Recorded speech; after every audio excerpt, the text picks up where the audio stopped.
Hey guys, I have this 2007 Kawasaki Prairie 360. I started having issues with it, and I started Googling the issues, and it seems like nobody on the internet had made a video on it or anything, so I figured I'd try to help y'all out. That's basically what happened. It just cut off. Couldn't figure out what was wrong with it, but it ended up being this kill switch. There's a little spring there that would go bad. This was all loose and sloppy, and the two contacts in there were not touching. So I started looking online for a new kill switch, and you actually have to buy all of this whole thing. I think it was like $200. So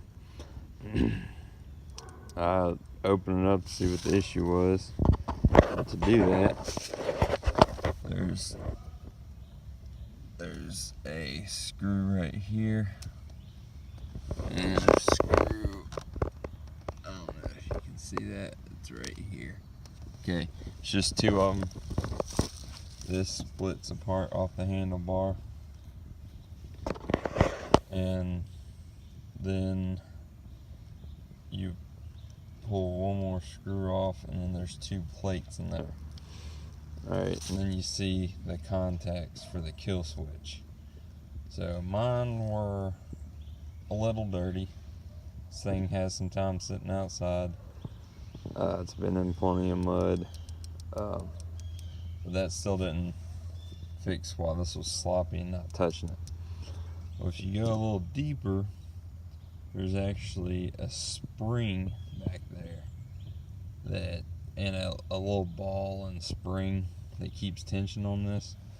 Well, that spring had actually rusted out. So like I said, it was like $200 for a new one.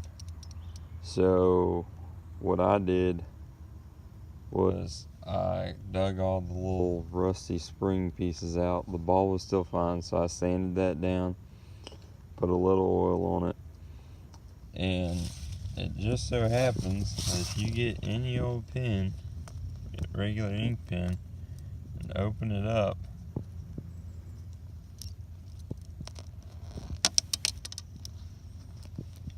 that spring right there, if you cut it about half or less, that fits perfectly. It's a fantastic replacement for it, and it's literally free. Then you literally just put it back together, and reverse the steps, and now the switch, it was super sloppy and it wouldn't touch the contacts was the issue because there was so much slop. But now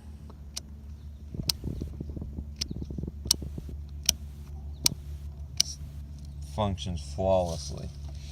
Now while I was in there, I went on and put some